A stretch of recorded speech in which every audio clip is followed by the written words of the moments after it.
Berdasarkan penelitian, salah satu faktor seseorang bisa menjadi psikopat adalah pernah mengalami kekerasan, pelecehan, ataupun penelantaran ketika masih anak-anak. Dan film yang akan Mimin ceritakan kali ini berhubungan dengan hal itu. Kita langsung aja yuk ke alur ceritanya.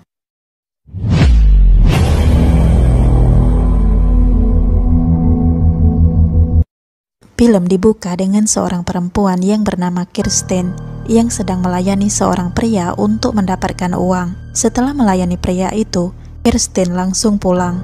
Namun baru saja ia membuka pintu, tiba-tiba ada seorang pria yang datang dengan langsung menagih hutang dan mengambil uangnya secara paksa. Setelah itu pria itu pun langsung pergi. Sementara Kirsten masuk ke dalam rumahnya dengan perasaan kesal dan sedih. Tak lama kemudian ada seorang pria yang datang. Namun baru saja Kirsten bertanya ada keperluan apa, pria itu langsung membius Kirsten dengan jarum suntik yang ia bawa. Beberapa saat kemudian Kirsten sadar, namun dalam keadaan dirinya yang sudah terikat. Melihat Kirsten yang sudah sadar, pria ini langsung menyalakan radio dan mengencangkan volume suara radio itu. Kemudian ia langsung membedah perut Kirsten dan mengambil janin yang dikandung Kirsten.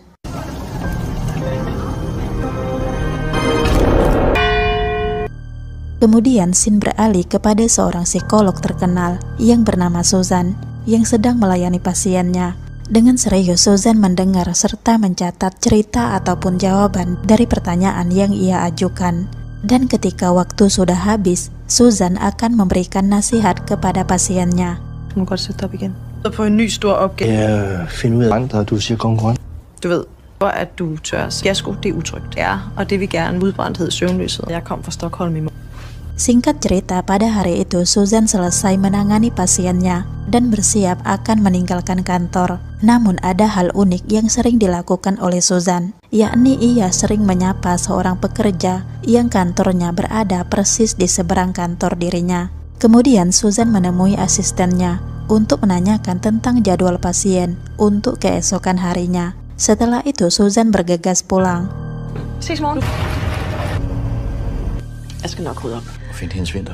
Sesampainya di rumah, Susan langsung menemui suami dan anak perempuannya. Dan ketika Susan baru selesai menyelesaikan tugasnya, tiba-tiba ia melihat berita tentang seorang wanita yang dibunuh dalam keadaan hamil dan janin yang dikandung perempuan itu sudah dikeluarkan. Dan perempuan itu adalah Kirsten yang ada di scene awal tadi. Svenske medier er det samme bestial givet oplysninger og at fosteret er fremgangsmåde. Og her i Sverige ordlyden er... Sambil mendengar berita itu, Susan mencatat sebuah ungkapan yang ditinggalkan oleh si yang mana ungkapan itu berbunyi, "Aku jatuh ke jurang sepi tak berujung, tidak ada yang bisa menolongku." Setelah menonton berita itu, Susan langsung membuka salah satu buku hariannya dan Susan mendapatkan ungkapan yang ditinggalkan oleh pelaku pembunuh tadi sama persis dengan perkataan yang pernah ia sampaikan dan ia tuliskan di salah satu buku hariannya. Det er en test succesfuld terapiforløb. Kan du uddybe det? Terapeuten som omvendt. Og hvordan består man så? At terapeuten er dem, der har forårsaget oplevelse. Keesokan harinya Susan mengajar di salah satu kampus di kotanya. Setelah selesai mengajar, Susan langsung menuju ke kantornya. Sesampainya di kantor, Susan kembali menyapa seorang pekerja di seberang gedungnya. Terlihat mereka sangat menikmati momen itu. Kemudian Susan langsung menuju meja kerjanya. Namun baru saja ia membuka komputernya, tiba-tiba ia mendengar suara laki-laki yang berdebat dengan asistennya tentang masalah harga untuk berkonsultasi dengan dirinya. Mendengar itu, Susan akhirnya menemui pria itu, yang ternyata pria itu bernama Mark, yang merupakan satu-satunya pasien pada hari itu. Tanpa basa-basi, Susan langsung mengajak Mark untuk masuk ke ruangannya. Dan di ruangannya itu, Susan bertanya tentang masalah apa yang sedang dialami oleh Mark. By the way, scene di ruangan ini adalah scene terlama dari film ini. Karena di scene ini ada plot twist besar yang akan terungkap. Jadi mohon disimak saja ya. Kembali lagi kepada Susan dan Mark. Kepada Susan, Mark mengatakan kalau dirinya ingin mati. Mark juga mengatakan kalau dirinya pernah ingin bunuh diri, tapi terhenti karena baginya bunuh diri itu hanya untuk orang yang lemah dan dirinya tidak mau orang menganggap dirinya lemah. Jeg vil gerne dø. Jeg begyndte på det. Jeg stoppede ikke, for ikke nok at dø. Selvmord, det liv er ikke værd at leve nogen livs. Mark juga sempat mengatakan kalau ada hidup yang tidak layak untuk dijalani dan ada orang yang seharusnya tidak pernah lahir.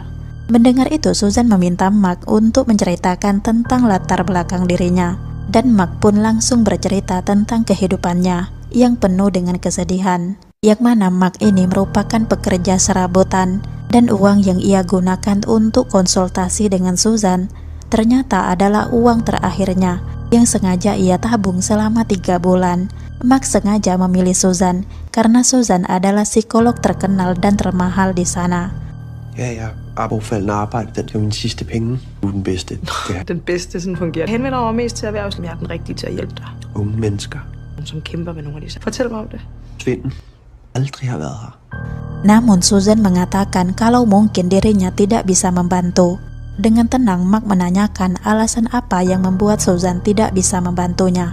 Mark bahkan bertanya apakah Susan mempunyai anak lain selain putrinya, dan Susan pun menjawab tidak ada. Dengan sedih, Mark mengatakan kalau dunia ini adalah permainan.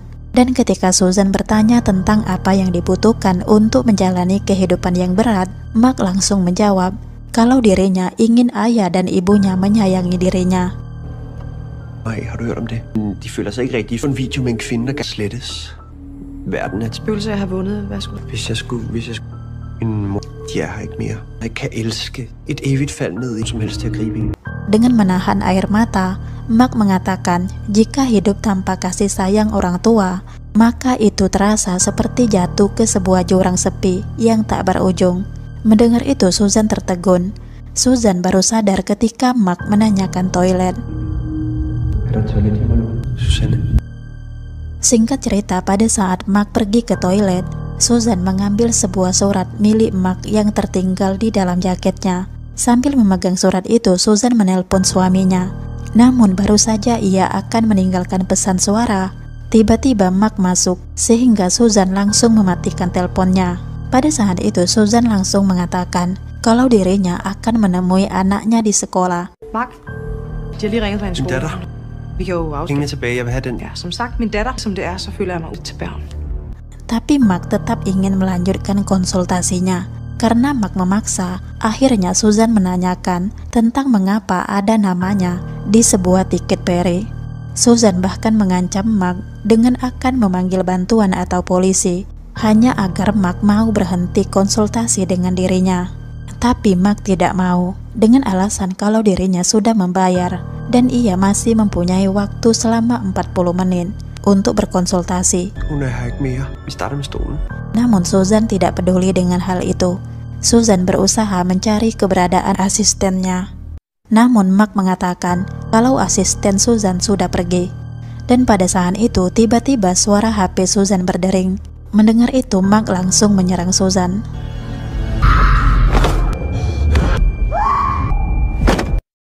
Namun Susan berhasil kabur menuju kamar mandi. Dan di kamar mandi itulah Susan melihat asistennya sudah terluka.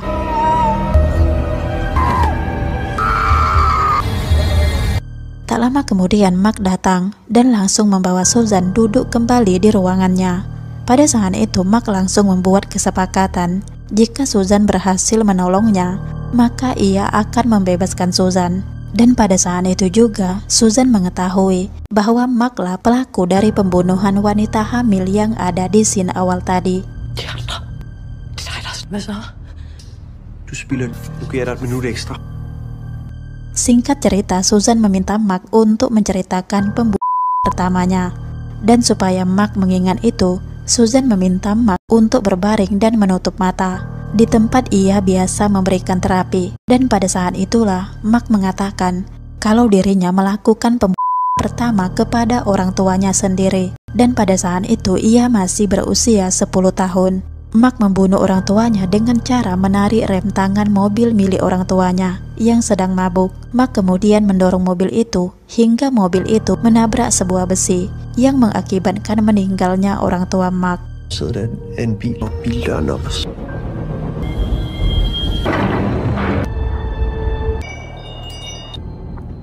Vi havde et øjeblik. Atas kasus itu, polisi menetapkan Mark sebagai penyebab atau pelaku utama dari kecelakaan itu. Namun Mark juga mendengar bahwa polisi pada saat itu mengatakan kalau dirinya adalah anak adopsi dari pasangan yang telah ia brød sig om, at de to Lider under din forladthed. Jeg tænkte også få udleveret informationer. Nej, men Dan pada saat Mark berusia 18 tahun, Mark baru mengetahui orang tua kandungnya. Namun ibu kandung Mark sudah menikah dan mengubah namanya. Dalam keadaan berbaring, Mark terus bercerita tentang bagaimana ia melihat ibu kandungnya untuk pertama kali, tentang bagaimana ia mengikuti ibu kandungnya ke toko buku, dan bahkan ia sempat mencari informasi tentang ibunya melalui internet. Pada saat itu tiba-tiba Mark bangun dari tempat ia berbaring, dan pada saat inilah plot twist besar terungkap bahwa sebenarnya ibu kandung Mark adalah Susan, seorang psikolog terkenal dan termahal. Mengetahui itu tentu saja Susan kaget. Dirinya tidak menyangka bahwa di hadapannya itu adalah anak kandungnya sendiri.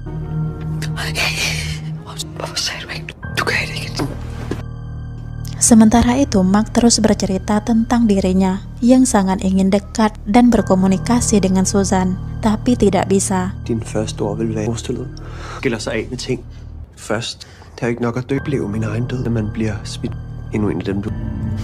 Dengan perasaan sedih, Mark memberikan sebuah surat untuk Susan, yang mana isi surat itu menyatakan bahwa benar Susan adalah ibu kandungnya.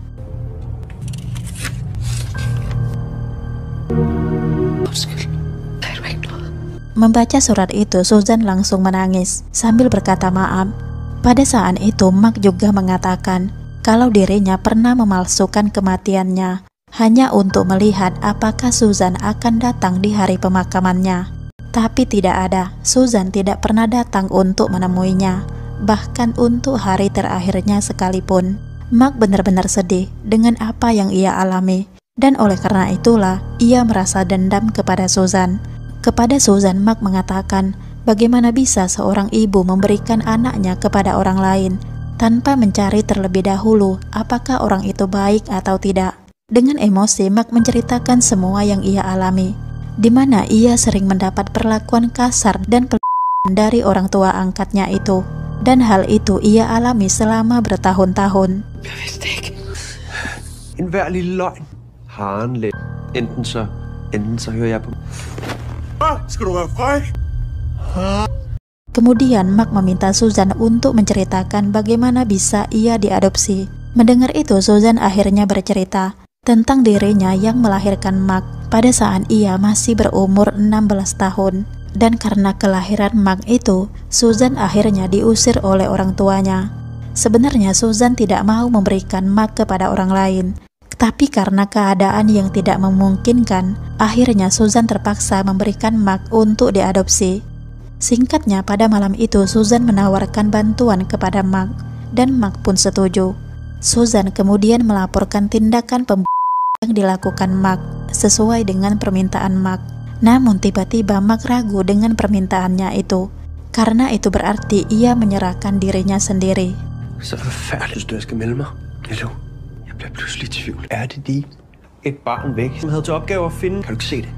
Kepada Susan, Mark kembali mengungkit tentang dirinya yang diadopsi oleh orang yang tidak baik, dan akhirnya dirinya pun menjadi orang yang tidak baik juga. Mark juga mengatakan siapa yang akan bertanggung jawab atas semua kejahatannya, dirinya sendiri atau Susan yang telah memberikan dirinya kepada orang yang tidak baik. Sambil menangis, Mark bertanya, apakah Susan pernah menyusuinya? Dan Susan pun menjawab pernah, tapi hanya 1 minggu saja. Karena merasa bersalah, Susan memperbolehkan Mark untuk menyusu kepada dirinya. Dan ketika Mark melakukan hal itu, Susan memukul kepala Mark dan berusaha kabur dari hadapan Mark. Tapi Mark berhasil menarik Susan kembali ke hadapannya. Namun Susan tidak kehabisan akal. Ia langsung meminta Siri untuk menghubungi suaminya. Mendengar itu, Mark langsung mengambil HP Susan. Sementara Susan langsung berlari menuju salah satu ruangan. Di ruangan itu Susan berteriak meminta tolong, tapi tidak ada yang bisa mendengar dan menolong dirinya. Hingga pada akhirnya Mark berhasil masuk ke ruangan itu. Dan ketika Susan akan menyerang dirinya, Mark langsung menyuntikkan bius ke tubuh Susan. Dalam keadaan Susan yang lemah, Mark menunjukkan sebuah video sambil mengatakan kalau dirinya sudah menculik anak perempuan Susan. Tak lama kemudian Susan pun pingsan.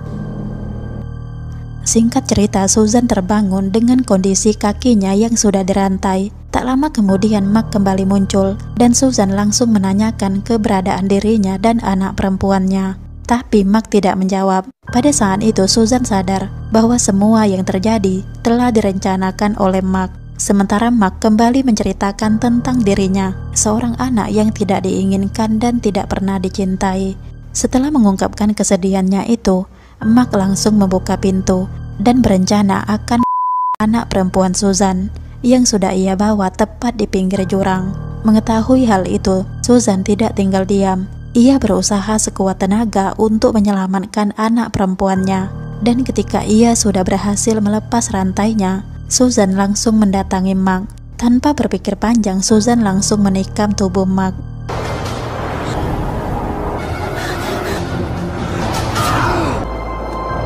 Kemudian ia menghampiri anak perempuannya. Dan betapa terkejutnya Susan mendapatkan kenyataan bahwa yang berdiri di samping Mark itu bukanlah anak perempuannya, melainkan hanya rerumputan yang sengaja Mark tutupi dengan pakaian. Dalam keadaan terluka, Mark membandingkan perjuangan Susan dalam menyelamatkan anak perempuannya, sementara dirinya tidak pernah mendapatkan perlakuan seperti itu. Setelah mengatakan itu, Mark langsung menjatuhkan dirinya ke laut yang ada tepat di tepi jurang itu.